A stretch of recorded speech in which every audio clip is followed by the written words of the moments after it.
16. Legião. O mar entregou os mortos que nele havia. E a morte e o Hades entregaram os mortos que neles havia. Apocalipse 8:13 da noite. Quando Cordélia chegou ao instituto no final da tarde, encontrou Lucy e os ladrões alegres no salão de baile, claramente tirando vantagem do fato de Will e Tessa terem saído numa patrulha diurna. Lençóis brancos tinham sido jogados sobre a mobília e o piano, e a única luz era aquela oriunda das janelas em arco, pois as pesadas cortinas de veludo tinham sido abertas. Mesmo tendo se passado pouco tempo desde o baile, o piso já estava levemente empoeirado. Lucy, Christopher, Dames, Matthew e Thomas estavam de pé ao redor de um objeto que fora colocado no meio do salão.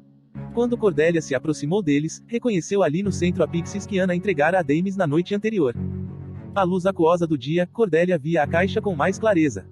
Era feita de madeira dourada escura, com o desenho do Ouroboros, a serpente que engolia a própria cauda, gravado com fogo nos 4 lados. Um puxador se projetava da tampa. Cordélia! Exclamou Lucy. Estávamos agora mesmo trocando informações. Descobrimos muitas coisas importantes na reunião do enclave ontem à noite, e parece que vocês conseguiram uma ou outra coisinha na Hellwell. Nada tão emocionante, sem dúvida, mas não podemos todos ser espiões. Meu irmão me contou sobre a reunião esta manhã, informou Cordélia, juntando-se aos demais no círculo improvisado. Assim como Cordélia, Lucy e os rapazes também estavam de uniforme. Dames usava um paletó Norfolk sobre o dele, com a gola virada para cima. Mechas de cabelo preto caíam sobre sua testa e beijavam o alto das bochechas. Ela virou o rosto rapidamente, antes que os olhares deles se encontrassem. A quarentena e tudo o mais. Alastair ainda estava com raiva dela, mas, para ser justa com ele, seu irmão fora cuidadoso ao dar a péssima notícia sobre Oliver Hayward. No entanto, ela não sabia o que dizer sobre aquela situação. Não conhecera Oliver, exceto como uma presença ao lado de Bárbara, mas os demais conheceram. Ela não conseguia imaginar o que sentiam, principalmente Thomas, que parecia ainda mais tenso e contido do que antes. Pelo visto agora é ainda mais urgente encontrar e prender o demônio responsável por esse contágio, antes que ataque mais alguém, disse ela, por fim. Christopher agitou um enorme livro com empolgação, os óculos equilibrados na ponta do nariz. As palavras sobre os usos de Pixides e outras filacteres estavam estampadas em dourado na capa. Parece que esta geração de Pixies é relativamente simples. Quando se deseja prender um demônio, primeiro você o fere ou enfraquece. Então coloca a Pixies no chão e recita as palavras Tantolak Techenbauer, fazendo com que o demônio seja sugado para dentro da caixa. A Pixies chacoalhou com força, quase tombando de lado. Todos saltaram uns bons centímetros para trás. Está vivo, exclamou Thomas, encarando. Não há Pixies, quero dizer. Bem, vocês entenderam o que quero dizer. De fato, disse Dames. Vejo um defeito em nosso plano. Matthew assentiu. Eu também. E se a Pixies tiver um ocupante? Não há motivo real para presumir que a caixa de hipatia esteja vazia. Pode ser que um demônio esteja nela durante todos esses anos. Todos se encararam. O que aconteceria se tentássemos colocar outro demônio ali dentro? Perguntou Cordélia, por fim. Será que caberiam os dois? Não é uma boa ideia, informou Christopher, consultando o livro. Como não sabemos que tipo de demônio já está aí dentro, não temos certeza se haverá espaço o suficiente. Pixides são maiores por dentro do que parecem, mas ainda assim são finitas. Bem, então precisamos esvaziar esta Pixies, disse Lucy com praticidade.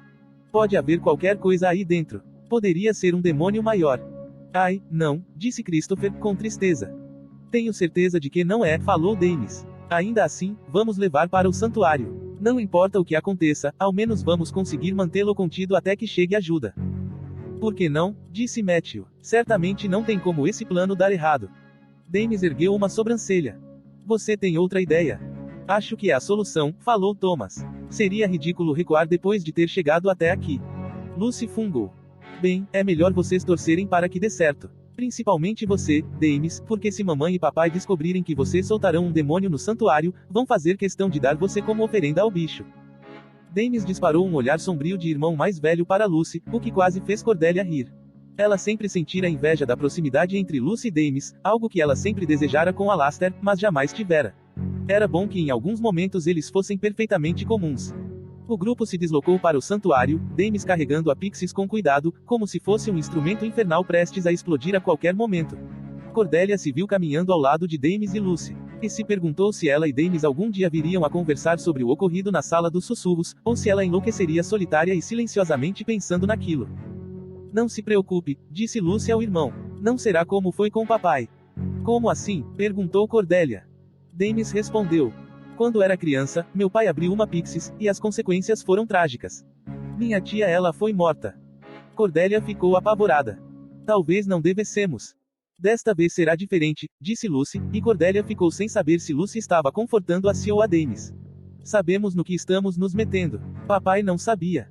Eles chegaram ao santuário, o único cômodo no instituto onde seres do submundo podiam entrar livremente sem serem convidados por um caçador de sombras. Estava protegido por feitiços que impediam que eles entrassem no corpo principal do instituto.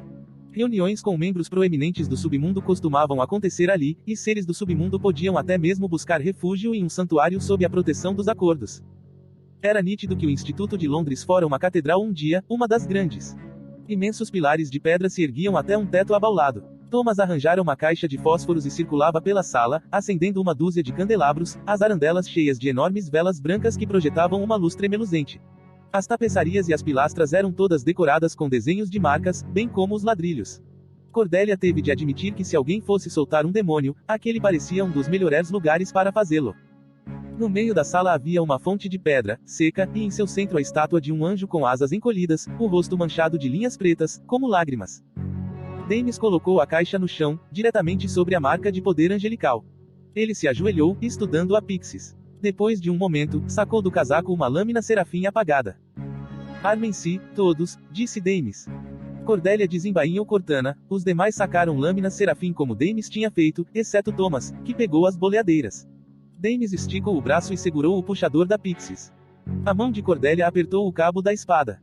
Dames torceu o puxador como se girasse uma rolha. Um clique alto ressoou quando a Pixis se abriu. Por todo o santuário, as chamas das velas brancas se espicharam e tremeluziram. Dames saltou para trás, erguendo a lâmina. Ouviu-se um som semelhante ao assobio de um trem noturno, e uma fumaça subiu da Pixis aberta, trazendo consigo um cheiro horrível de queimado. Cordélia tossiu, erguendo Cortana. Então ouviu Dames gritar Barachiel, e a luz da lâmina serafim dele cortou a fumaça, seguida pelas lâminas dos outros, Matthew, Christopher e Lucy. Algo estava se elevando em meio à fumaça, algo como uma imensa lagarta, de cor esverdeada, com um corpo segmentado e ondulando, e uma cabeça lisa rasgada de um lado a outro pela boca sem lábios. A boca se entreabriu, exibindo fileiras de dentes pretos. Então, para a surpresa de Cordélia, a criatura falou. Livre enfim, sibilou ela. Eu, a Galliarepite, estou livre para recuperar os domínios de meu mestre, roubados dele por um demônio de grande astúcia. Recuperarei o mundo perdido pertencente a ele e inundarei este aqui com sangue e morte. A cabeça cega do demônio se virou para os caçadores de sombras. Aqueles que me libertaram, qual é o seu desejo? Falem. Sou obrigado a conceder qualquer coisa que pedirem. Qualquer coisa? Disse Matthew, curiosamente. Houve um lampejo de luz quando a lâmina serafim de Dames formou um arco através da fumaça e mergulhou no tronco do demônio. Icor preto respingou quando o demônio guinchou com uma voz esganiçada. As velas tremeluziram e se apagaram quando Dames desencravou a lâmina, ele estava salpicado com fluido preto, a mandíbula trincada, os olhos brilhando. O demônio urrou e sumiu, deixando apenas fumaça e fedor. Lucy cambaleou para trás, tossindo, o rosto contraído de nojo. Mas ele teria feito a nossa vontade, protestou Matthew. Não pareceu confiável, justificou Dames, limpando Icor do rosto com a manga da camisa. Sua lâmina serafim tinha se apagado. Achei que ele parecia legal, para um demônio, falou Christopher. Você sabe o que está acontecendo aqui, disse uma voz alta. Todos se viraram, Cordélia erguendo Cortana por reflexo. Ela abanou a fumaça para longe do rosto e encarou a cena. Alguém tinha entrado pela porta que dava para a rua. Um homem alto, muito alto, com uma cabeleira preta. A pele dele era marrom, um tom mais escuro do que a de Cordélia, os olhos verde-dourados com pupilas em fenda como as de um gato.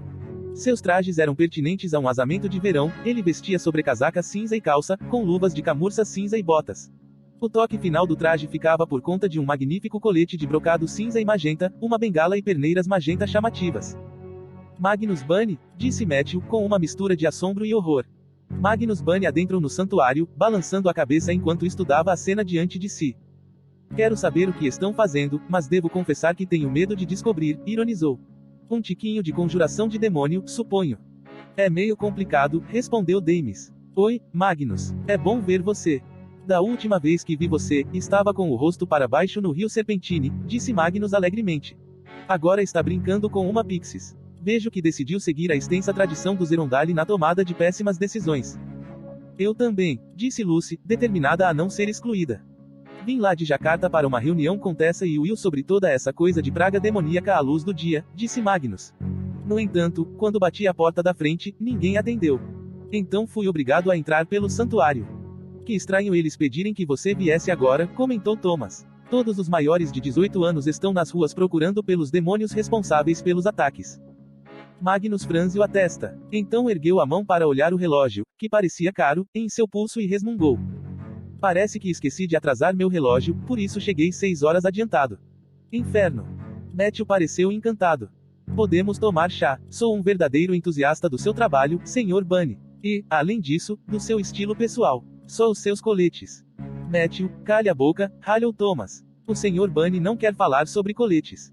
Uma em verdade, respondeu Magnus. Sempre quero falar sobre coletes. Mas admito que estou mais curioso com esta Pixies. Ele se aproximou e cutucou a caixa com sua bengala de madeira de malaca.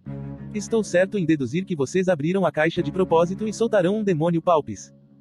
Sim, respondeu Damis. E por quê? Questionou Magnus.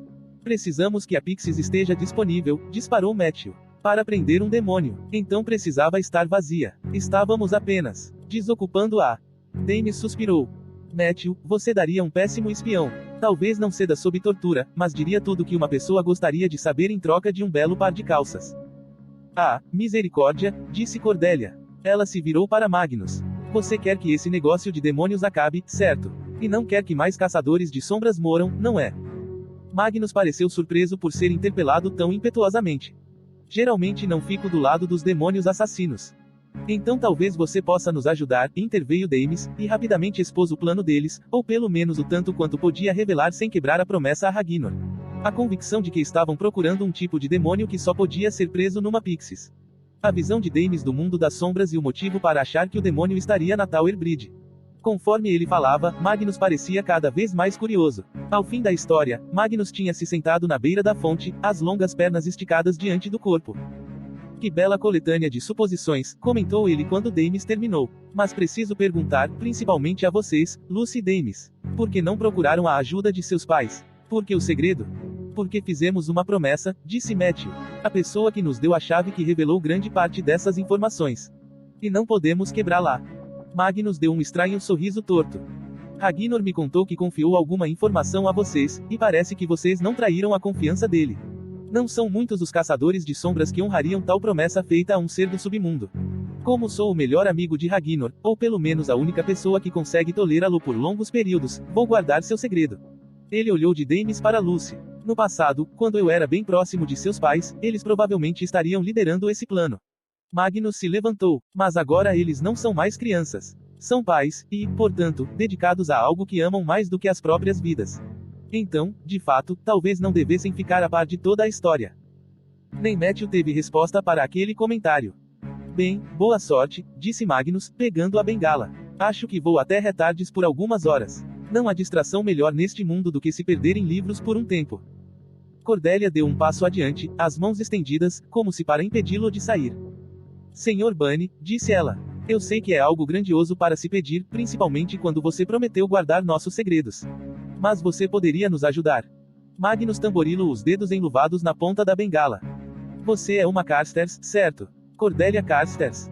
Sim, sou prima de Jen, disse Cordelia. Veja bem, sabemos que é um plano insano, mas poderia salvar muitas vidas. Não precisa nos ajudar diretamente, ou se envolver na luta. Entendo sua lealdade aos nossos pais. Mas seria de grande ajuda se você pudesse simplesmente lançar um feitiço para manter os mundanos longe da Tower Bridge enquanto nos aventuramos nela. Seria mais seguro para eles também. Magnus hesitou. O santuário estava absolutamente silencioso. Cordelia tinha a impressão de estar ouvindo o som do sangue latejando em seus ouvidos enquanto Magnus pensava em seu pedido. Por fim, o feiticeiro deu de ombros sob o traje de seda. Muito bem, concordou. Embora aquele maldito do Ragnar tenha fugido para Capri, não acho justo vocês se colocarem em perigo por causa de uma promessa a ele. Vou ficar de olho em vocês, mas lembrem-se. Se eu vir qualquer coisa que deva chegar ao conhecimento de Will e Tessa, contarei a eles imediatamente. Depois de pegar o que precisavam da sala de armas, Damis estava carregado com mais de uma dúzia das facas de arremesso especialmente projetadas por Christopher. O grupo seguiu para Ludgate Hill e Cannon Street conforme o sol se punha sobre a cidade. Damis se surpreendeu por estar dando várias olhadinhas de relance para Cordelia sempre que tinha certeza de que não estava sendo observado. Ela estava absorta numa conversa com Lucy, ambas de cabeças juntinhas enquanto caminhavam. O cabelo de fogo de Cordelia tinha sido preso num coque sedoso, deixando a pele marrom da nuca exposta. Damis tentou não pensar no fato de que sabia como era tatear aquela nuca durante um beijo ardente. Tinha certeza de que se continuasse a pensar a respeito, aquilo o levaria à loucura, e ele não seria mais útil para ninguém. Aqueles momentos na sala dos sussurros com Cordelia tinham sido diferentes de tudo na vida dele. Nenhuma outra experiência era comparável, e certamente nenhum momento com Grace. Mas o que isso dizia a respeito dele? Será que não amava Grace, e que o amor não era o mesmo que desejo? Um não vinha do outro, e ele não tinha como amar Cordelia. Não era possível ter estado apaixonado por Grace há meros dias e então ter transferido a afeição tão rapidamente. Ele desejava desesperadamente conversar com Cordelia, mas que diabos poderia dizer a ela? Não podia dizer que a amava, mas também não poderia expressar arrependimento pelo evento na noite anterior. Se tivesse que escolher entre uma longa vida de paz e felicidade e mais 5 minutos como aqueles que passara com Cordelia na sala dos sussurros, não ousaria revelar sua escolha. Você está bem? Para a surpresa de Dames, Magnus se juntara a ele no momento em que passavam pela igreja de St. Margaret Patens. Tenho de admitir, acrescentou Magnus, eu tinha expectativas de conseguir falar com você esta noite, então talvez esse acontecimento seja fortuito. Porque você queria falar comigo? Dames enfiou as mãos nos bolsos do casaco do uniforme. O traje abotoado era bem ajustado ao corpo, o que facilitava os movimentos durante uma luta. Se você está preocupado com a continuidade da minha carreira de destruidor de lustres, vai ficar aliviado em saber que, de acordo com a clave, evolui para um vândalo das estufas.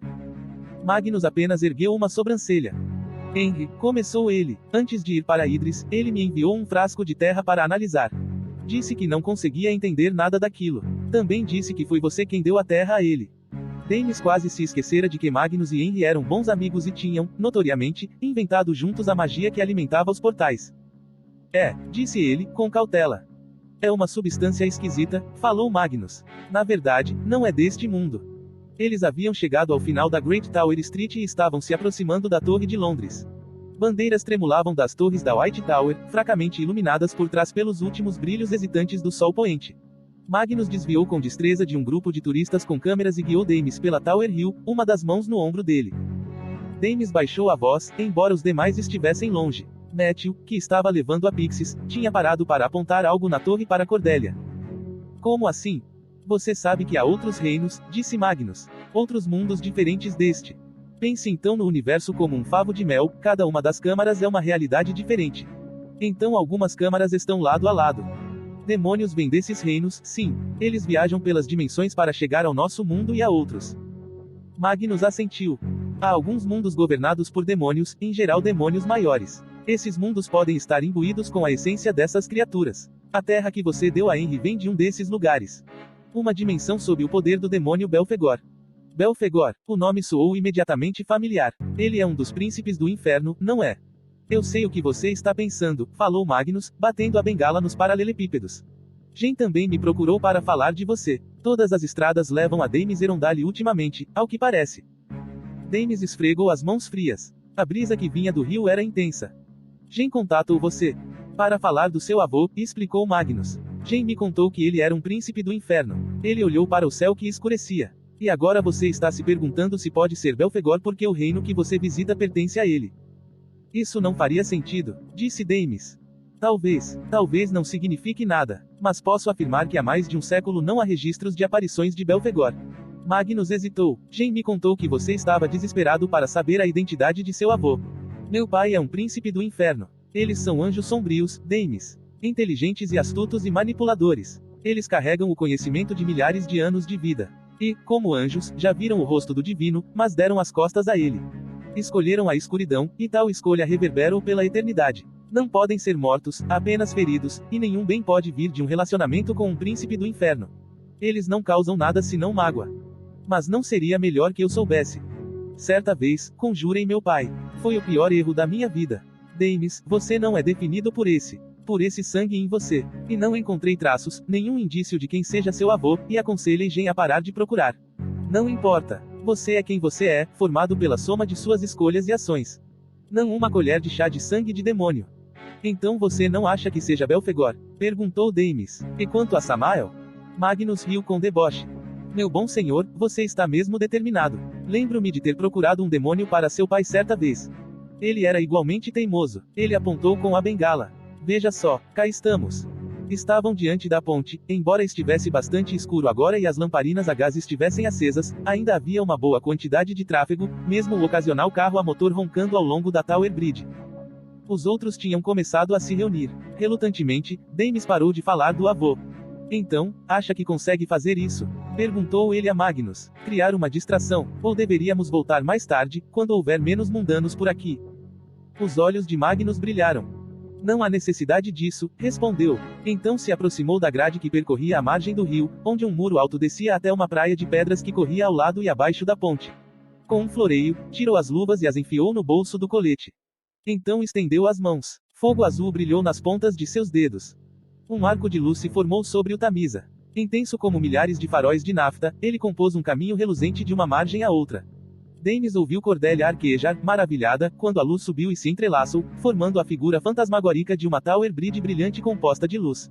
Era perfeita, até o último detalhe, desde as torres às teias de aranha e as correntes lustrosas. Magnus baixou as mãos. Estava ofegante. É espetacular, disse Thomas, e exibiu uma expressão de verdadeiro espanto que Daemis gostou de ver. Mas não vai aparecer aos mundanos como aparece para vocês, disse Magnus. Eles não verão a verdadeira ponte. Verão isto no lugar. Olhem. Ele apontou uma carruagem de aluguel que se aproximava. O pequeno grupo de caçadores de sombras olhou boquiaberto conforme o veículo desviava para a ilusão reluzente da Tower Bridge e até o deck da ponte. As rodas da carruagem seguiram chacoalhando sobre o asfalto brilhante. Ah, que bom, eu estava com medo de que a ponte fosse cair, disse Lucy quando mais carruagens acompanharam a primeira. Magnus parecia ter lançado um encantamento sobre a entrada da verdadeira ponte, pois todo o tráfego, pedestres e até mesmo diligências pareciam desviar inconscientemente para a estrutura secundária e reluzente criada por ele. Magnus jamais faria uma ponte propensa a desabar, disse Matthew. Seus olhos verdes brilhavam, e Daemis sentiu uma corrente de afeição por seu Parabatai, Matthew sempre fora amante da magia. E este provavelmente era o motivo pelo qual ele parecia tão confortável na Helruel e em lugares semelhantes, cercado por fogo encantado e feiticeiros de olhos estrelados. Obrigado, disse Magnus sarcasticamente. Se vocês vão capturar aquele demônio, melhor irem logo. Só consigo manter esta ilusão em curso por tempo limitado. Daemis inclinou a cabeça. Obrigado. Magnus apenas balançou levemente a cabeça. Boa sorte. Não moram. Daemis já havia se virado e agora atravessava o arco que dava para os degraus até a ponte, os demais logo em seu encalço. Todos tinham lâminas serafim, exceto Cordélia, como sempre, Cortana reluzia em sua mão. Daemis teve a impressão de estar vendo algum tipo de sombra pairando sobre a ponte, uma escuridão que ele atribuíra à sombra do feitiço de Magnus. Mas conforme foram chegando ao topo da escadaria, as lâminas serafim em punho, o mundo começou a escurecer diante de seus olhos. Os postes a gás tremeluziram descontroladamente e se apagaram. As torres de pedra estalaram e escureceram, linhas irregulares profundas se espalhavam pela calçada abaixo. O vento acelerou, e as pesadas correntes de suspensão de aço pareceram balançar, as nuvens começaram a avançar e a escurecer no céu cinza escuro. Havia um cheiro ácido no ar, como se uma tempestade estivesse chegando. Jaime. Matthew ainda estava ao lado dele, quando Daemis se virou para olhar para seu Parabatai, e percebeu que seus cabelos pareciam brancos, como os de um velho. A cor estava se esvaindo de tudo, transformando o mundo numa fotografia. Ele inspirou. Estão todos bem, vocês parecem. Eu consigo ver o mundo das sombras. A voz de Daemis parecia vazia para ele mesmo, distante e cheia de eco. Está ao meu redor, Meph. A ponte está se estilhaçando. Matthew agarrou o braço dele. Os dedos do Parabatai pareciam a única coisa cálida num mundo feito de gelo e cinzas.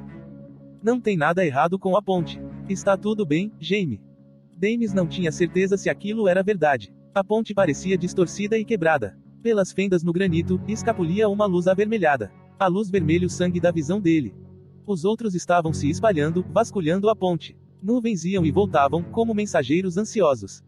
Daemis tombou a cabeça para trás. Mais nuvens estavam se acumulando diretamente acima deles. Eram pesadas e avermelhadas, quase de aparência úmida, como se estivessem tomadas de sangue.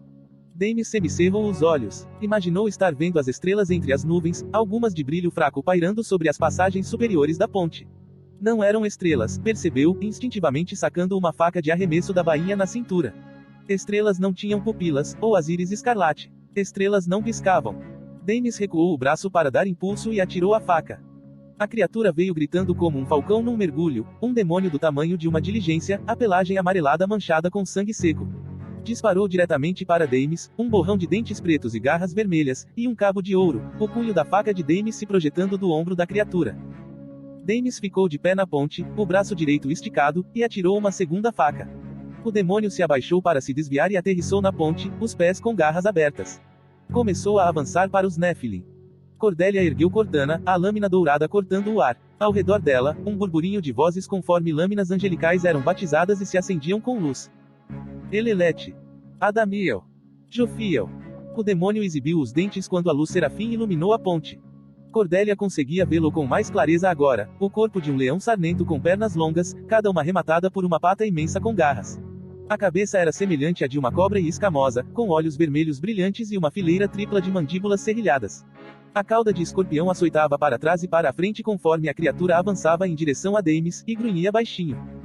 Pelo anjo, pensou Cordelia. Estávamos certos. É um mandícor. Damis pegou uma lâmina serafim quando o demônio avançou contra eles. Hagel. A lâmina se acendeu assim que o demônio saltou, os dentes expostos. Damis se jogou para o lado, evitando as garras afiadas. Matthew soltou a Pixis e correu para flanquear Damis, sua lâmina serafim brilhando também. O demônio foi atingido no ombro e saltou para trás, uivando.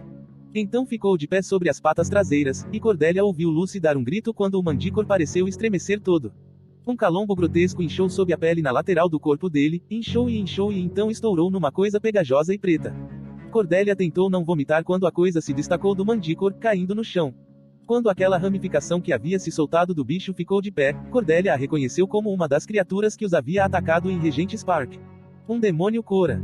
Ele disparou contra Matthew, que soltou um palavrão e saiu cortando a criatura com a lâmina serafim. Cordelia avançou também, só para ser recebida por outro dos demônios Cora. O demônio tinha soltado vários outros, 2 pularam contra Christopher e Thomas, saltitando como aranhas pretas.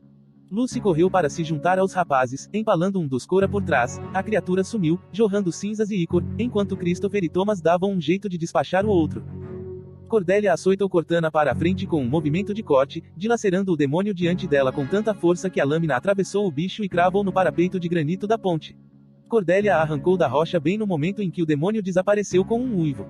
A lâmina de Cortana estava manchada de preto, porém intacta. Suponho que seja mesmo capaz de cortar qualquer coisa, pensou ela, maravilhada, antes de se virar para retornar à batalha.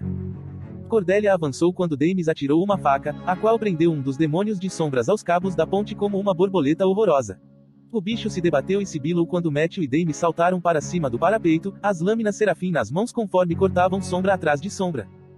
Mas não importava quantas criaturas matassem, Cordelia sabia disso. O mandícor podia criar um número infinito de Coras, ele era a fonte dos demônios, e a fonte precisava ser destruída.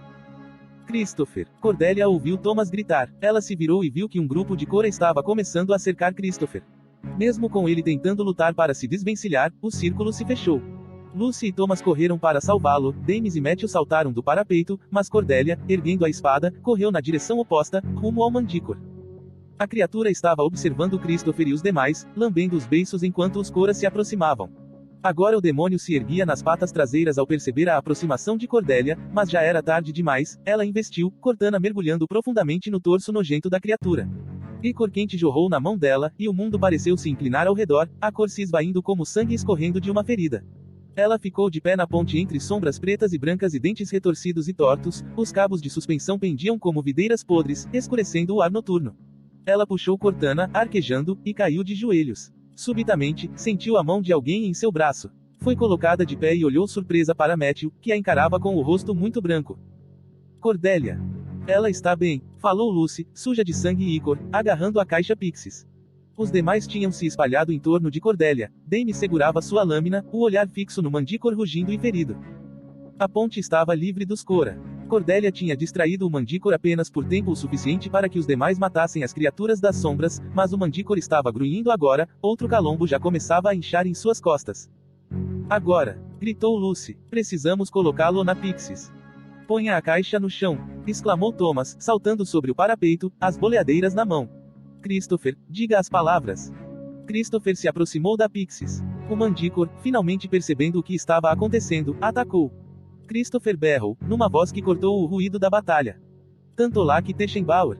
Os símbolos alquímicos gravados na caixa Pixis se iluminaram como se os talhados da madeira estivessem queimando, pareciam florescer, brilhando como carvão. Uma lança de luz disparou da Pixis, então outra, e mais outra. Os feixes de luz eram como flechas pela ponte, envolvendo o mandícor numa jaula luminosa. A criatura soltou um uivo, a jaula de luz se intensificou uma última vez e foi sugada de volta para a Pixis, e o mandícor sumiu com ela. Houve um longo silêncio. Damis limpou o sangue no rosto, os olhos dourados incandescentes. A mão de Matthew ainda agarrava o braço de Cordelia.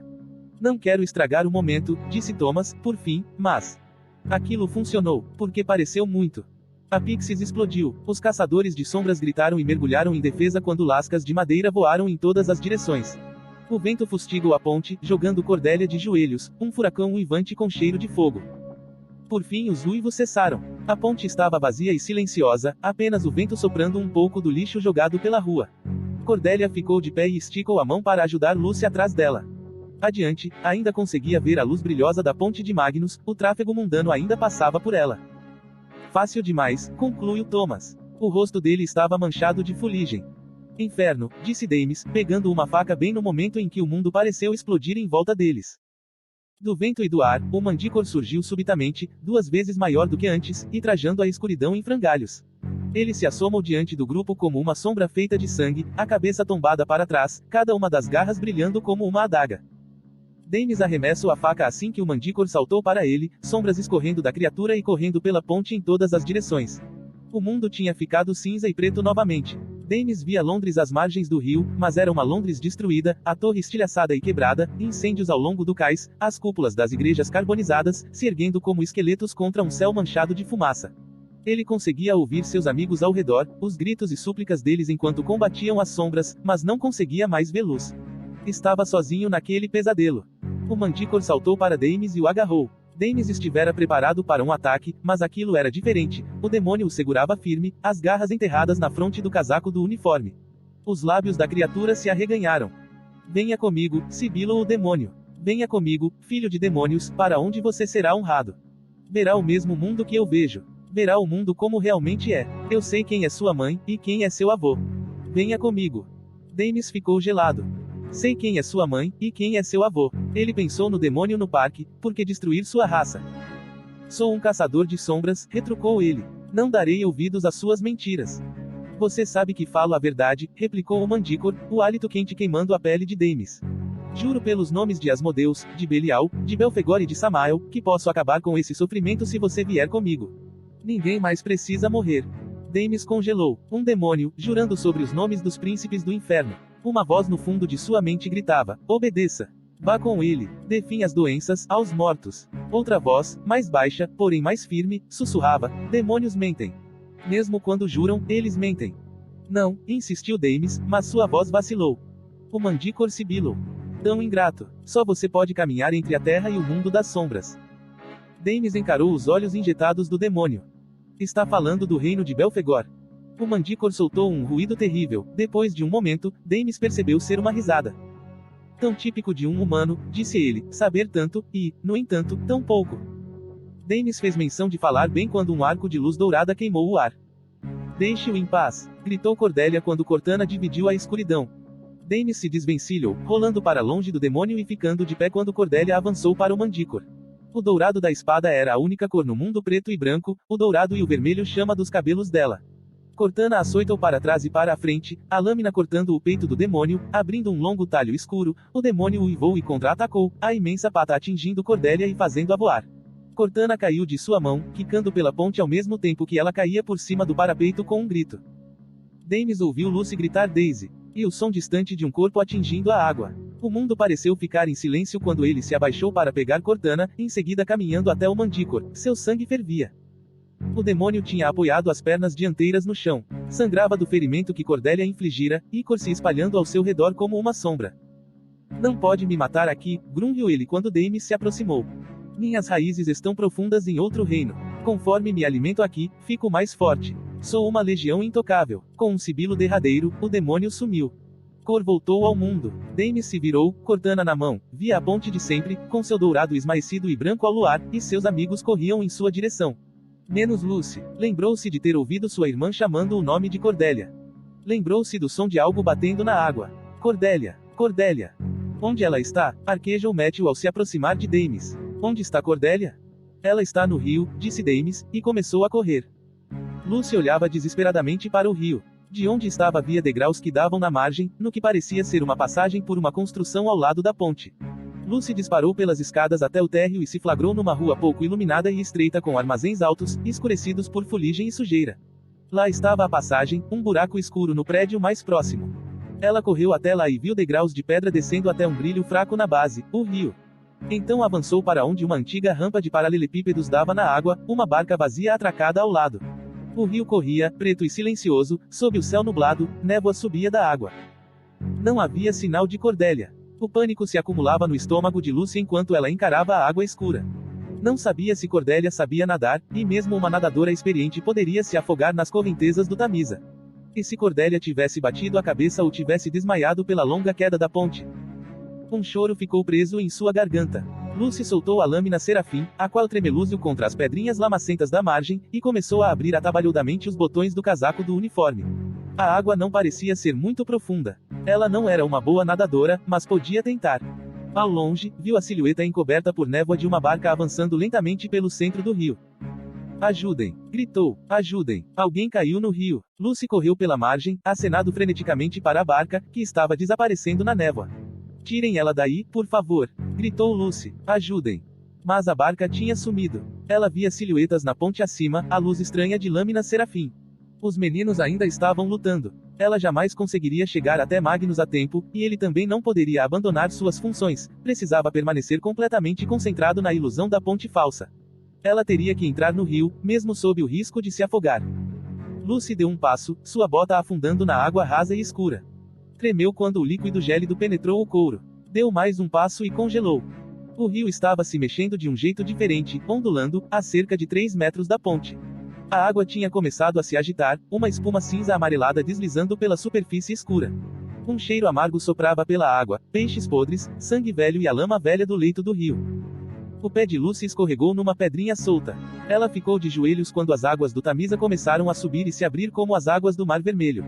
Um brilho branco cortou a superfície negra da água. Ela encarou por um instante, sem compreender, até se dar conta do que estava vendo. O brilho era o luar sobre ossos lavados pelo rio. Figuras erigiram da água, pálidas como cinzas. Uma mulher com cabelos longos em cascata, o rosto inchado e preto. Uma mulher usando um vestido de saia ampla, a garganta cortada, os olhos pretos e vazios. Um homem enorme com as marcas de uma corda ainda escuras em volta do pescoço, usando o uniforme de prisioneiro com o símbolo de uma flecha. Ele carregava a Cordélia. Fantasmas se erguiam ao redor dele, um verdadeiro exército dos afogados e mortos. No centro de todos, o fantasma prisioneiro trazendo o corpo de Cordélia, os cabelos lustrosos ensopados e caindo pelos ombros. O uniforme dela estava escuro com a água do rio, que escorria sem parar enquanto os fantasmas a carregavam inexoravelmente adiante até a margem do rio e a deitavam. Obrigada, sussurrou Lucy. O fantasma prisioneiro se aprumou. Por um longo momento, todos eles simplesmente ficaram encarando Lucy, os olhos como buracos ocos de escuridão. Então eles sumiram. Cordélia. Lucy tentou ficar de pé, ir até Cordélia, mas seus joelhos úmidos cederam. Ao longe, ela estava ciente de que a luta na ponte tinha chegado ao fim. Sabia que Dames e os demais viriam até ela, mas cada segundo parecia se estender e durar um ano. Suas forças pareciam ter fugido do corpo. Respirar era um esforço. Cordélia, sussurrou ela de novo, e desta vez Cordélia se mexeu. Com um alívio tão sobrepujante que Lucy quase sentiu náusea, ela viu os cílios da amiga tremularem contra as bochechas. Cordélia virou de lado e começou a tossir, seu corpo tendo espasmos enquanto engasgava com a água do rio. Lucy tombou para trás, em parte delirante. Agora os meninos desciam os degraus da ponte, correndo até elas, chamando os nomes das duas. A certa distância, atrás deles, vinha Magnus, apressando-se, mas com aparência exausta. Conforme foi se aproximando, o feiticeiro reduziu a velocidade e ofereceu a Lucy um olhar peculiar, como se estivesse procurando alguma coisa. Ou talvez tivesse sido imaginação dela. Pelo menos havia braços em volta dela, pensou Lucy, braços levantando-a, envolvendo-a. Só então ela se deu conta do quanto tudo aquilo estava estranho. Olhou para cima e viu um rosto pairando acima do seu, branco como sal, com olhos verde jade. Atrás da cabeça dele, o céu parecia girar. Em volta do pescoço, o medalhão de ouro queimava como uma estrela. Enquanto ela observava, ele tocou o objeto com 2 dedos, seus lábios se contraindo. Jesse Blackthorne, sussurrou Lucy conforme o mundo ia flutuando para longe e a luz fraca se apagava. Foi ele, percebeu ela. Ele tinha chamado os fantasmas. Tinha salvado Cordélia. Por que fez isso? Mas a escuridão a nocauteou antes que Jesse pudesse responder. Dias passados. CIRANWORTH Hall, 1900. É minha. Não mesmo. Transtornado, Alastair tentou pegar a espada mais uma vez. Cordélia deu um passo ágil para trás, segurando Cortana acima da cabeça, mas Alastair era mais alto. Ele pisou no pé dela e arrancou a espada, os cabelos pretos caindo nos olhos enquanto ele fazia uma careta. Diga a ela, papai, falou ele. Diga que não é dela. Queime nariz, Alastair. Basta. Alto e cansado, com os cabelos loiros começando a ficar grisalhos, Elias Carstairs tinha uma voz lenta que correspondia a seus gestos preguiçosos e econômicos. Seu estado de saúde estava satisfatório naquele dia, por isso Cordelia estava feliz. Havia muitos dias em que seu pai ficava ausente da sala de treino, deitado, doente, na penumbra do quarto, com um pano úmido sobre os olhos. Ele se afastou da pilastra na qual estava encostado e olhou para os filhos com indulgência atenciosa. Elias sempre fora o mestre de armas deles, aquele que os treinara nas artes físicas dos caçadores de sombras desde que eram crianças. Fora ele quem transformara o salão de baile de Sirenworth numa área de treino. Ele comprara a enorme casa de mundanos e parecia sentir prazer em remover evidências da mundanidade deles. Arrancara o piso laminado e instalara a madeira mais delicada das árvores de Idris, melhor para amortecer quedas. Lustres foram substituídos por ganchos para pendurar armas, e as paredes foram pintadas de amarelo açafrão, a cor da vitória. Elias vivera em Pequim por muitos anos e favorecia as armas e estilos de luta dos Nephilim de lá, desde a Zamadal, passando pela Jian de 2 gumes, a Qiang de punho longo. Elias ensinou aos filhos a Xuangdao, a arte de empunhar 2 espadas ao mesmo tempo. Ele pendurava dardos de corda e chicotes de correntes nas vigas e construíra uma Leitai, uma plataforma elevada para a luta, na ponta oeste da sala. Alastair e Cordelia estavam de pé na Leitai agora, encarando-se com raiva. Cordelia, falou Elias, unindo as mãos às costas. Por que exatamente você quer Cortana? Cordelia parou por um momento. Contava 13 anos e raramente se dava ao trabalho de se colocar entre Alastair e as coisas que ele queria. Não havia ninguém no mundo mais teimoso e inquieto do que seu irmão, na opinião de Cordelia. Mas Cortana era diferente. Ela sonhava em empunhar Cortana desde menina, o peso do cabo de ouro, o arco que a lâmina formava no ar. E Alastair, ela sabia, jamais sonhara com aquilo. Ele era um bom lutador, mas, em grande parte, desinteressado. Preferia acompanhar a política e as tramóias dos caçadores de sombras a perseguir demônios de fato. Cortana foi feita por Wayland, o ferreiro, disse ela. Ele fez espadas para todos os grandes heróis. Excalibur para Arthur, Durendal para Roland e Hector. Sigurd, que matou o dragão Fafnir, carregava uma espada chamada Balmung, feita por Wayland. Cordelia, nós sabemos de tudo isso, interrompeu Alastair, irritado. Não precisamos de uma aula de história. Cordelia o encarou com raiva. Então você quer ser uma heroína, disse Elias, com um sorriso interessado. Cordelia refletiu. Cortana tem uma ponta afiada e uma cega, disse ela. Por causa disso, foi frequentemente intitulada uma espada de misericórdia. Quero ser uma heroína misericordiosa. Elias assentiu e se virou para o filho. E você? Alastair corou. É uma espada Carstairs, disse ele brevemente. Sou Alastair Carstairs e sempre serei. Quando Cordelia se casar e tiver uma penca de pirralhos, um deles vai acabar com Cortana. E eles não serão Carstairs. Cordelia fez um muxoxo de indignação, mas Elias ergueu a mão pedindo silêncio. Ele está certo, disse o pai. Cordelia, deixe seu irmão ficar com a espada. Alastair deu um risinho sarcástico, girou a espada na mão e foi até a beira da Leitai. Cordelia ficou onde estava, ódio e indignação subindo por sua espinha. Recordou-se de todas as vezes que fora até a sala de treino para olhar Cortana na caixa de cristal. As palavras gravadas na lâmina foram a primeira coisa que aprendera a ler. Sou Cortana, do mesmo aço e temperamento de Joyce e Durendal. Pensou na forma como sempre batia levemente na caixa, mal tocando-a com os dedos, como se para assegurar a espada de que algum dia ela seria tirada e empunhada de novo. E quando Elias finalmente abriu a caixa, declarando que aquele era o dia em que escolheria o dono de Cortana, o coração dela disparara. Cordelia não podia suportar. Mas Cortana é minha. Disparou quando seu irmão chegou à beira da plataforma. Eu sei que é. Alastair fez menção de responder, mas apenas ficou olhando boquiaberto quando a espada abandonou a mão dele e voou pela sala até sua irmã. Cordelia estendeu a mão num gesto de proteção, espantada, e o cabo encontrou sua palma. Ela fechou a mão em torno dele por reflexo, e sentiu uma descarga lhe subir pelo braço. Cortana. Alastair parecia prestes a esbravejar, mas não o fez. Ele era inteligente e retraído demais para dar chiliques. Pai, disse ele, em vez disso. Isso é algum truque. Elias apenas sorriu como se já soubesse o que ia acontecer. Às vezes a espada escolhe seu portador, disse ele. Cortana será de Cordelia. Agora, Alastair. Mas Alastair saíra da sala pisando duro. Elias se virou para a filha. Cordelia. Uma lâmina de Wayland, o ferreiro, é um grande presente, mas é também uma grande responsabilidade. Uma que um dia pode lhe causar mágoa. Cordelia assentiu. Tinha certeza de que seu pai estava certo, daquele modo distante que os adultos às vezes estavam. Mesmo assim, ao baixar os olhos para a lâmina dourada de Cortana, ela não conseguiu imaginar algum dia sentir outra sensação senão felicidade por empunhar a bela espada. 17. O Maroco. Oh, de onde você vem, querida amiga, até mim?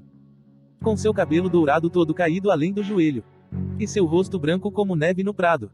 E sua voz tão oca quanto o Maroco. Do outro mundo eu retorno para você. Meus cachos estão desfeitos com orvalho pingando e úmido. Você conhece o velho, enquanto eu conheço o novo. Mas amanhã você também o conhecerá. Christina Rossetti, The Poor Ghost. Então, disse Will Erondale, com um tom sombrio na voz, por algum motivo vocês acharam que era uma boa ideia enfrentar um demônio Mantícore sozinhos. Os olhos de Lucy se abriram trêmulos. Por um momento, achou que o pai estivesse falando com ela, e cogitou fugir. Mas descartou a ideia imediatamente, seu corpo estava envolto em lençóis e cobertores pesados. Lucy piscou para o entorno familiar, de algum modo fora acomodada na própria cama em casa. O quarto tinha um cheiro reconfortante de chá e da colônia de seu pai. O que não era de se surpreender, afinal, ele estava sentado numa cadeira ao lado da cama. Sua mãe também estava presente, com a mão no ombro de Will, e Dames estava encostado numa parede próxima. Ele obviamente não tinha trocado de roupa desde a batalha na ponte, embora suas mãos e seu rosto não tivessem mais vestígios do sangue e do ícor, e uma nova marca de cura brilhasse em seu pescoço. Alguém havia colocado a lâmina dourada de Cortana sobre a penteadeira. Lucy imaginava que não tivesse havido a oportunidade de devolver a espada a Cordélia depois que a amiga se recuperara do rio. Christopher estava usando um de seus novos dispositivos, mentiu Dames. Era para captar vestígios de magia sombria. Não achamos que realmente fosse dar em alguma coisa. Por isso não chamamos vocês. As sobrancelhas de Will se ergueram. Vocês 6 apareceram na Tower Bridge de uniforme, apesar de acharem que não daria em nada. Lucy apertou os olhos semicerrados. Sem dúvida seria melhor se achassem que ela estivesse dormindo.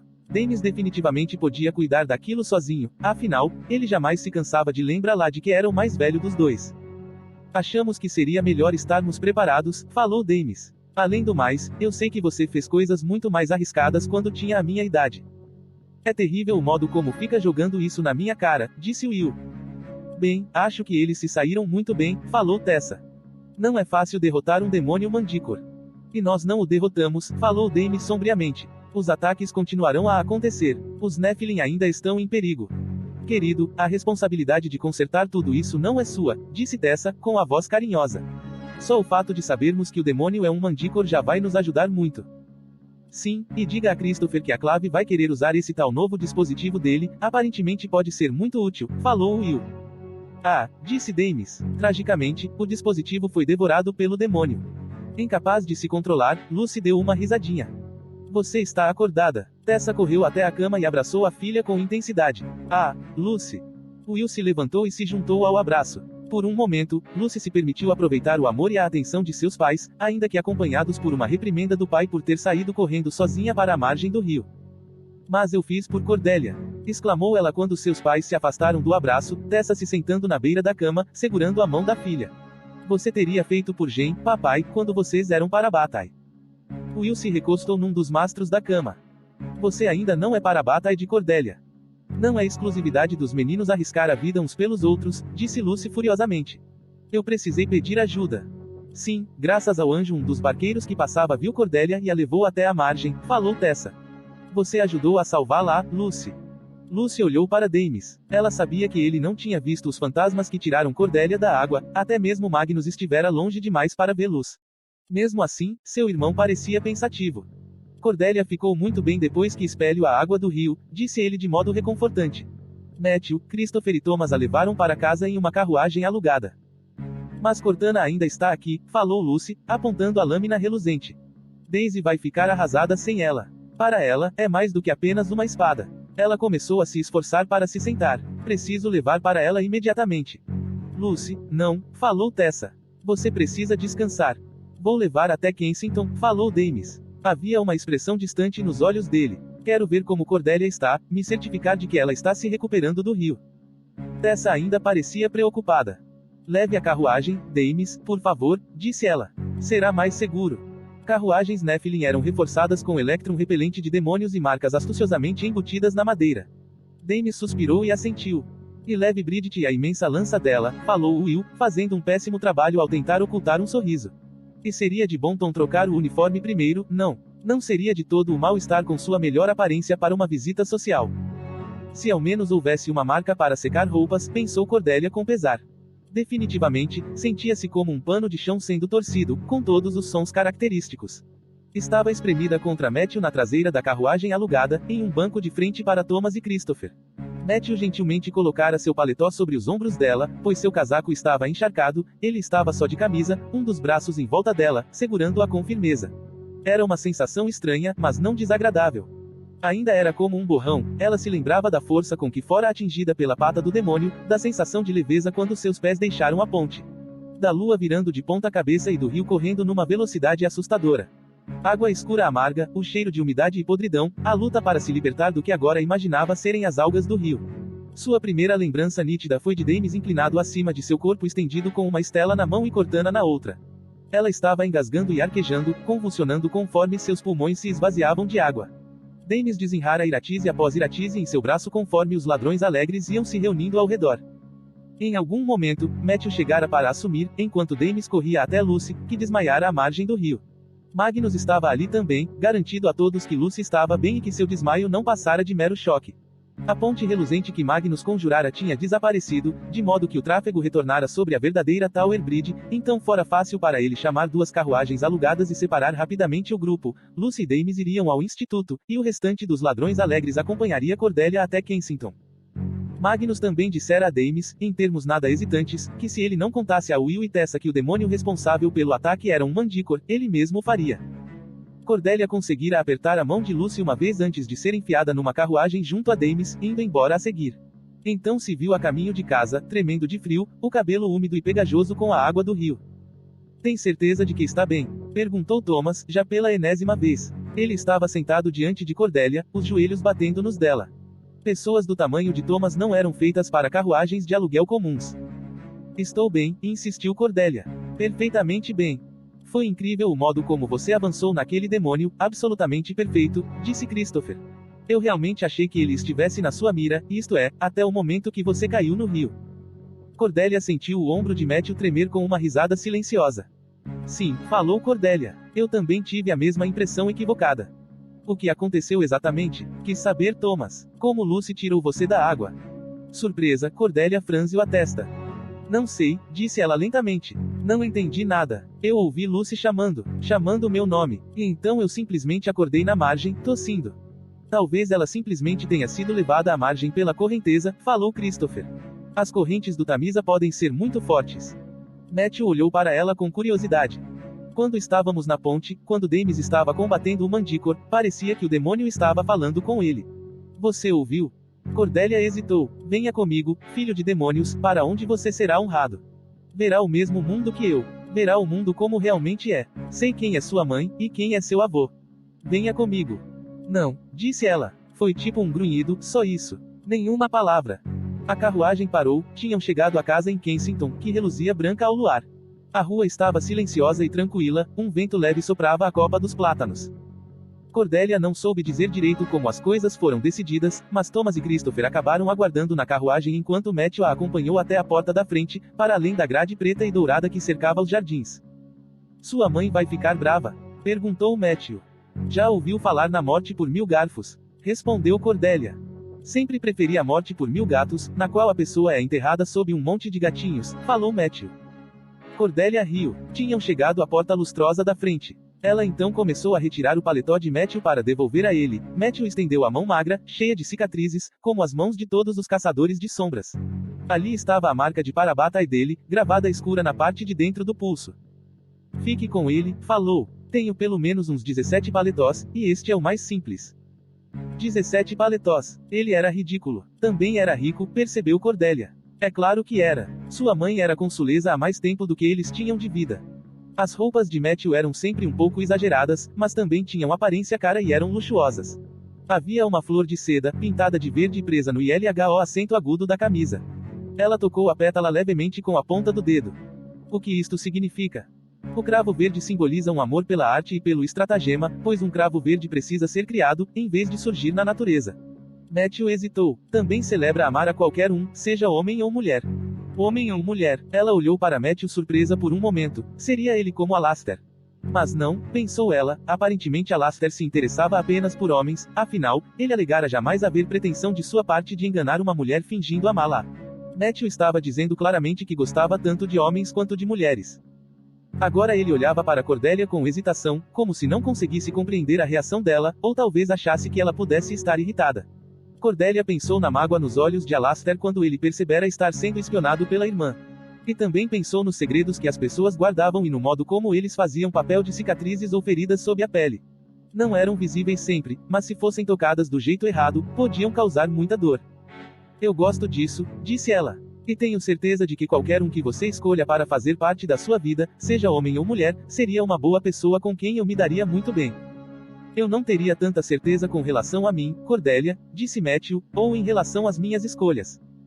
Matthew, disse ela, o que você pode ter feito de tão ruim assim? Ele apoiou uma das mãos na ombreira da porta, acima da cabeça de Cordelia, e baixou o olhar para ela. O brilho fraco dos postes da rua iluminou os malares marcantes e o esvoaçar suave e desgovernado dos cabelos de Matthew.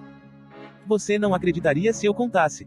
Acredito que Dames não teria escolhido você como para-batas se houvesse algo tão terrível a seu respeito.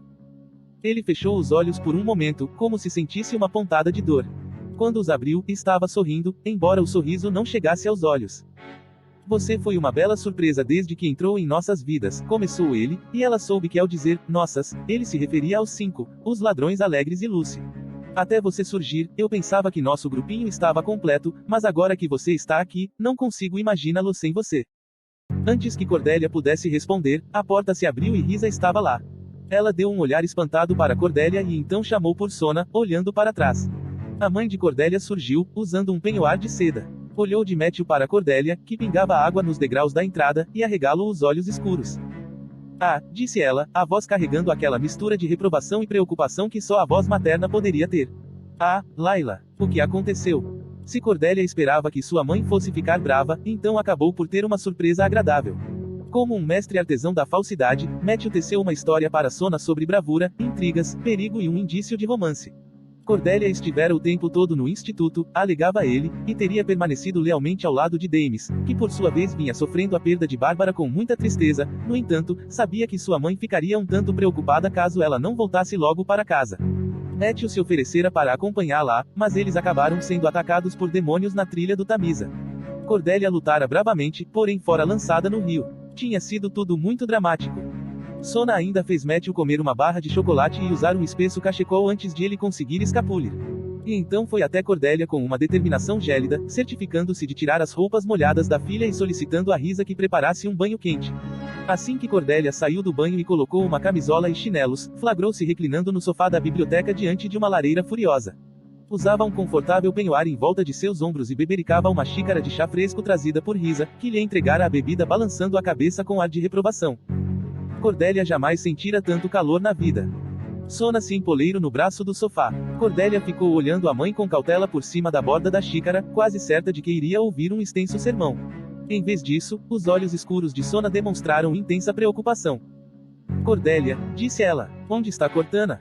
Cordelia se sobressaltou. Sabia quando tinha visto Cortana pela última vez, na mão de Dames, na margem do rio. Mas no caos que se seguiu, acabara se esquecendo de pegar a espada antes de entrar na carruagem que Magnus tinha chamado. Eu não quero que se preocupe, Cordelia, Jundelan, disse Sona. Sei como seu pai sempre fez você se sentir em relação àquela espada. Que era uma parte maior do destino dos Carsters do que você. Do que eu acredito que seja. Cordelia a encarou, aquele era o mais perto de uma crítica que ela vira sua mãe direcionar a Elias. Uma arma pode ser perdida durante a batalha. É sempre melhor perder a arma do que o guerreiro. Madar, começou Cordelia, se esforçando para se levantar contra um monte de travesseiros. Não é o que você pensa. Uma batida soou à porta. Um momento depois, Risa entrou de novo na biblioteca com Dames em seu encalço. Ele tinha tirado o uniforme imundo e agora vestia um paletó escuro estilo Chesterfield, o colarinho de veludo puxado para cima para o proteger do vento lá fora. Dames segurava a Cortana com cuidado, o ouro intenso e afiado contrastando com o tweed escuro de suas roupas. Risa limpou as mãos com ar satisfeito e seguiu para a cozinha. Sona sorria de orelha a orelha. Cordelia, Dames trouxe Cortana de volta para você. Cordelia ficou sem palavras. Certamente esperava recuperar Cortana, mas não que Dames fosse aparecer em Cornwall Gardens depois da meia-noite. Vou deixar vocês a sós para conversarem, anunciou Sona, e saiu da sala, certificando-se de fechar a porta antes. Cordélia estava um pouco chocada. Se Sona estava disposta a deixar a filha sozinha com Damis quando Cordélia estava de camisola, então devia estar um tanto convencida das intenções maritais dele. Oh, céus! Colocando a xícara de chá na mesinha ao lado do sofá, Cordélia levantou a cabeça para olhar para Damis.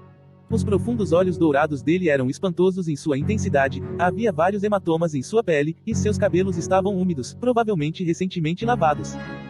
O silêncio pareceu se estender entre os dois. Talvez nenhum deles jamais fosse voltar a falar novamente sobre o que aconteceu no salão.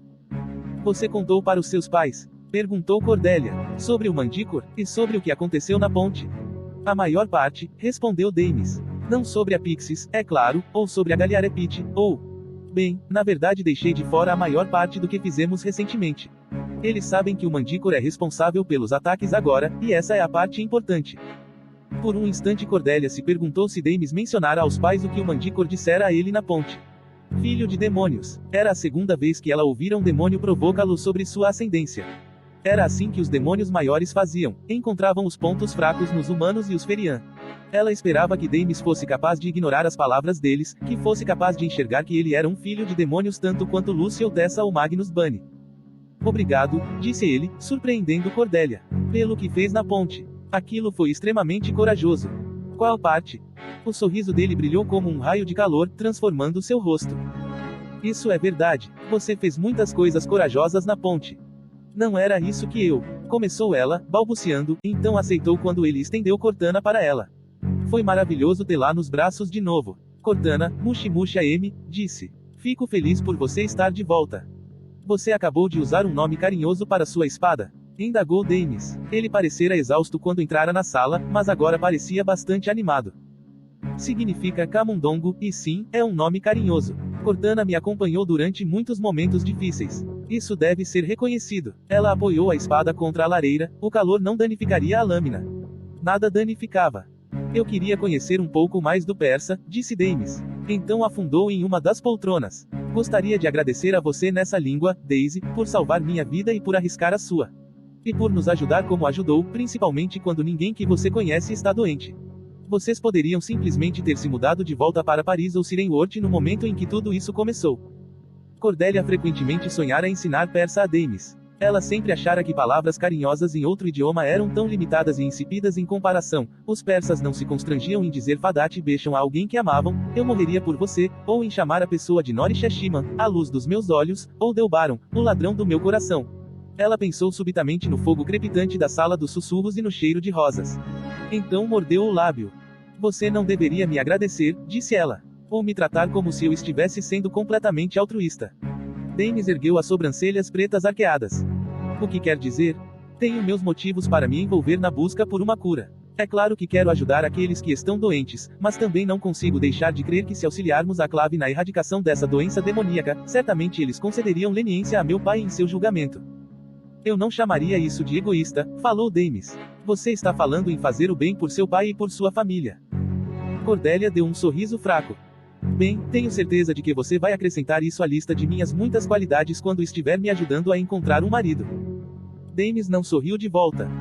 Daisy, disse ele, não consigo, não acho que eu. Ele pigarreou. Talvez, depois do que aconteceu na sala dos sussurros, eu não seja a pessoa certa para encontrar um marido para você.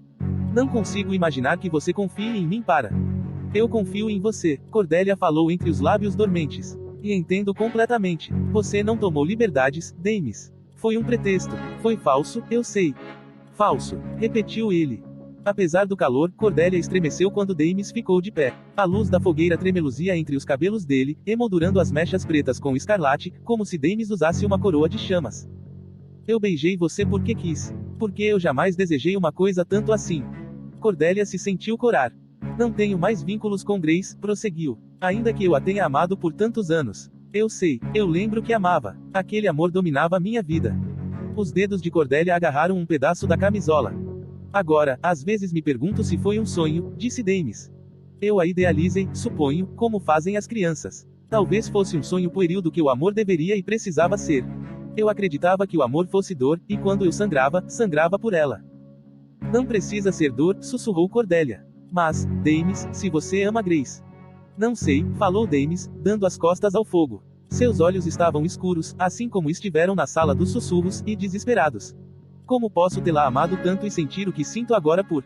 Ele fez uma pausa. Talvez eu não seja quem eu achei que fosse. Damis. A dor na voz dele foi demais. Ela fez menção de se levantar. Não, ele sacudiu a cabeça, a voz rouca. Não, se você se aproximar de mim, Daisy, eu vou querer. A porta da biblioteca se escancarou. Cordelia ergueu o rosto, esperando ver a mãe. Mas era Alastair, completamente vestido para sair, de botas e sobretudo. Ele bateu a porta depois de entrar e se virou para encarar os dois, seu olhar fulminando Cordelia, e então Damis. Minha mãe disse que vocês dois estavam aqui, disse ele com uma cadência que indicava que estava fora de si de tanto ódio. Cordelia sentiu seu coração pesar. Na última vez em que vira Alastair, ele estava furioso. Ainda parecia furioso. Ela se perguntava se ele havia em algum momento abandonado aquela fúria, ou se ficara temperamental o dia todo. Não acreditei a princípio, mas agora vejo que é verdade. O olhar negro disparou para Damis. Ela pode achar permissível deixar você a sós com minha irmã, mas eu não acho. Você a trouxe para casa na calada da noite, ferida e parecendo um rato afogado. Damis cruzou os braços. Seus olhos pareciam fendas douradas. Na verdade, Matthew a trouxe de volta. Eu acabei de chegar. Alastair tirou o casaco pesado e o jogou com raiva no braço de uma poltrona. Achei que você tivesse mais bom senso, Erondale, em vez de se colocar numa posição que compromete minha irmã. Ele trouxe Cortana de volta, protestou Cordelia. Sua mãe me recebeu nesta sala, explicou Damis, a expressão gélida. É dela a autoridade aqui, não sua. Minha mãe não entende. Alastair se calou. Estava arrancando as luvas com os dedos trêmulos, e Cordelia percebeu, em choque, que Alastair estava muito mais chateado do que ela se dera conta. Eu sei que você me odeia pelo modo como eu costumava tratá-lo na academia, e com razão, disse Alastair, fitando Damis com um olhar contido. Mas não importa o quanto me odeie, não desconte na minha irmã. Cordelia notou um lampejo de surpresa nos olhos de Damis. Alastair, você tornou minha vida um inferno na academia. Mas eu jamais descontaria em Cordelia. Isso é algo que você faria, não eu. Entendo. Na academia, eu tinha o poder, e aqui você tem o poder de usar isso contra mim. O que você pretende? O que quer com minha irmã? Sua irmã, falou Damis, falando com uma frieza lenta e deliberada. Sua irmã é a única coisa que me impede de socar sua cara. Sua irmã ama você, e só o anjo sabe como, e você não tem um pingo de gratidão. A voz de Alastair estava rouca. Você não faz ideia do que já fiz por minha irmã. Não sabe nada sobre nossa família. Não sabe nada sobre. Ele parou de falar e encarou o outro ameaçadoramente. Foi como se um solavanco tivesse atingido Cordelia. Ela sempre pensava em sua família como uma entidade relativamente comum, exceto pelas viagens constantes. O que Alastair estaria insinuando?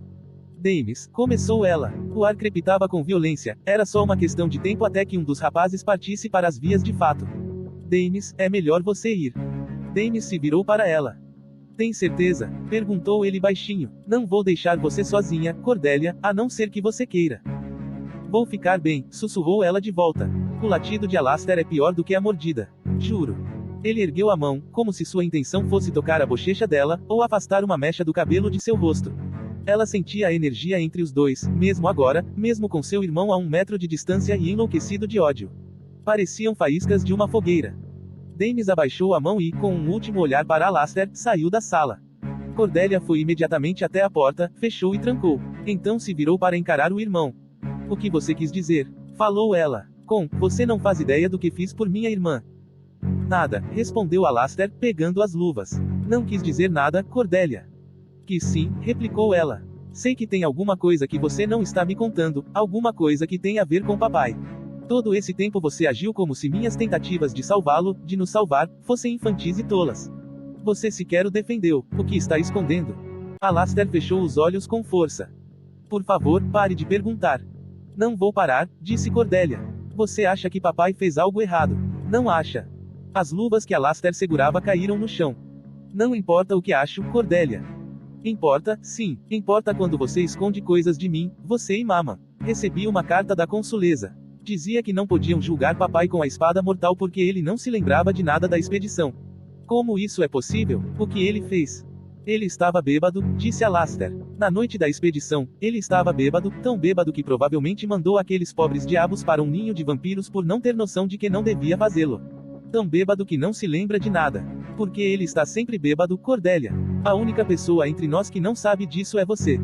Cordélia afundou no sofá. Sentia que suas pernas não eram capazes de sustentá-la mais. Por que não me contou? Sussurrou ela. Porque jamais quis que você soubesse. Explodiu Alastair. Porque eu queria que você tivesse infância, algo que nunca tive. Queria que você fosse capaz de amar e respeitar seu pai como jamais consegui. Sempre que ele causava alguma confusão, quem você acha que precisava limpar? Quem dizia a você que papai estava doente ou dormindo quando ele estava bêbado? Quem saía para buscá-lo quando ele estava apagado em alguma taberna de gin, e então entrava com ele às escondidas pela porta dos fundos? Quem aprendeu aos 10 anos a completar as garrafas de brandy com água todas as manhãs de modo que ninguém notasse que os níveis tinham diminuído? Ele parou de falar, ofegante. Alastair, sussurrou Cordélia. Era tudo verdade, ela sabia. Era inevitável se lembrar de seu pai deitado dia após dia num quartinho escuro, a mãe dizendo que ele estava doente. As mãos trêmulas de Elias. O vinho deixando de ser servido à mesa do jantar. Elias inapetente. Cordélia encontrando garrafas de brandy em lugares estranhos, num armário no corredor, num baú de roupas de cama. Alastair jamais reconhecendo nada daquilo, ignorando com uma gargalhada, voltando a atenção dela para outra direção, sempre, de modo que ela não pensasse muito naquelas situações. Para que ela não precisasse pensar naquelas situações.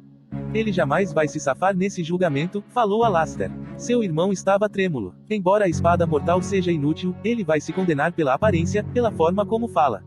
A Clave reconhece um bêbado quando vê um. É por isso que mamãe quer que você se queis logo. Para que esteja em segurança quando a vergonha chegar. Mas e você? Disse Cordélia. Vergonha nenhuma recairia sobre você também. A fraqueza de papai não é sua fraqueza. O fogo na lareira estava quase apagado. Os olhos de Alastair estavam brilhando na escuridão. Já tenho minhas próprias fraquezas, como você bem sabe. O amor não é uma fraqueza, Alastair Dandashi, disse ela, e por um momento viu Alastair hesitar diante do uso da palavra persa.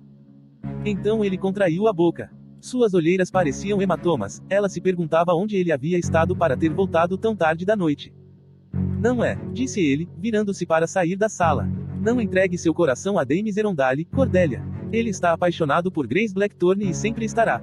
Você deveria escovar o cabelo, falou Jessamine, empurrando a escova de cabelo prateada na mesa da cabeceira em direção a Lucy. Vai ficar embaraçado. Porque você precisa ser uma fantasma tão inquieta, disse Lucy, sentando-se ereta contra os travesseiros. Tinha recebido ordens rigorosas para permanecer na cama, embora estivesse se coçando para se levantar, pegar a caneta e escrever. Qual era o objetivo de viver tantas coisas emocionantes se não houvesse a oportunidade de relatá-las na forma de ficção? Quando eu era menina, escovava o cabelo 100 vezes por dia, falou Jessamine, que, por ser um fantasma, tinha cabelos que flutuavam como gás e jamais precisavam ser escovados. Ora, eu. Ela gritou e disparou no ar, pairando uns 30 centímetros acima da mesa de cabeceira. Uma descarga fria percorreu o corpo de Lucy. Ela puxou os cobertores, olhando ao redor ansiosamente. Jesse. Ele se materializou ao pé da cama, usando a calça preta e camisa de sempre. Seus olhos verdes estavam muito sérios. Estou aqui. Lucy olhou para Jessamine. Posso ter um momentinho para falar a sós com Jesse? A sós. Jessamine pareceu horrorizada. Mas ele é um cavalheiro. E está em seu quarto. Sou um fantasma, disse Jesse secamente. O que exatamente você imagina que eu poderia fazer? Por favor, Jessamine, insistiu Lucy. Jessamine fungou. Na minha época isso jamais aconteceria. Anunciou ela, e sumiu em meio a um redemoinho de anáguas. Por que está aqui? Perguntou Lucy, agarrando os cobertores contra o peito. De fato, Jesse era um fantasma, mas ela ainda ficava desconfortável por ele vê-la de camisola. Não me lembro de você indo embora. Na ponte. Seu irmão e seus amigos pareciam estar lidando bem com a situação, disse Jesse. O medalhão dourado dele brilhou no pescoço. E seu irmão é capaz de ver fantasmas. Ele jamais me viu, mas... Humph, disse Lucy, você percebe que tive de mentir para minha família e fingir que não sabia da sua existência ou que você levantou os mortos para tirar Cordélia do rio. O quê? Quero dizer, fico grata por ter feito aquilo. Por ter salvado Cordélia, quero dizer. Não pense que não haja gratidão da minha parte. É que... Você acha que evoquei os mortos do rio? Indagou Jesse. Eu atendi ao chamado. Mesmo sob o cobertor, Lucy subitamente se sentiu gelada. Do que está falando? Você chamou os mortos, disse Jesse. Você evocou os mortos, e eles atenderam. Eu ouvi você, do outro lado da cidade, clamando por ajuda. Como assim? Porque eu teria qualquer habilidade de chamar os mortos. Eu consigo enxergar a luz, mas certamente não posso comandar. Ela se calou. Lembrou-se subitamente do quarto de Emmanuel Gast naquele pequeno apartamento horroroso. Você vai contar, dissera Lucy quando o fantasma declarara que jamais diria nada, e ele entregara os segredos mesmo assim. Deixe-nos, dissera ela, e ele sumira. Você era a única que conseguia me ver no salão de baile, disse Jessie. Sempre foi a única capaz de me enxergar, além da minha família. Tem algo em comum em você. Ela o encarou, e se desse qualquer ordem a Jessie, será que ele teria de obedecer? Teria que atender ao seu chamado, assim como fizera na margem do rio. Lucy engoliu em seco. Quando estávamos no rio, quando você estava comigo, estava segurando aquele medalhão em seu pescoço.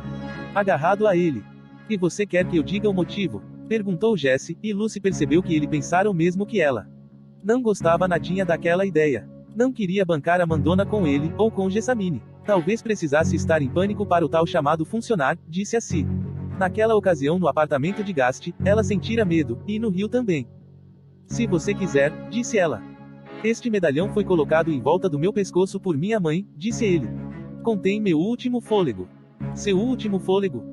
Creio que eu deva lhe contar como morri, disse Jessie, sentando-se no parapeito da janela. Ele parecia gostar dali, pensou Lucy, sob um limiar. Eu era uma criança doente. Minha mãe disse aos irmãos do silêncio que eu não era saudável o suficiente para suportar as marcas, mas eu implorei e implorei. Ela conseguiu me deter até eu completar 17 anos. Você precisa entender que àquela altura eu estava desesperado para ser um caçador de sombras igualzinho aos outros.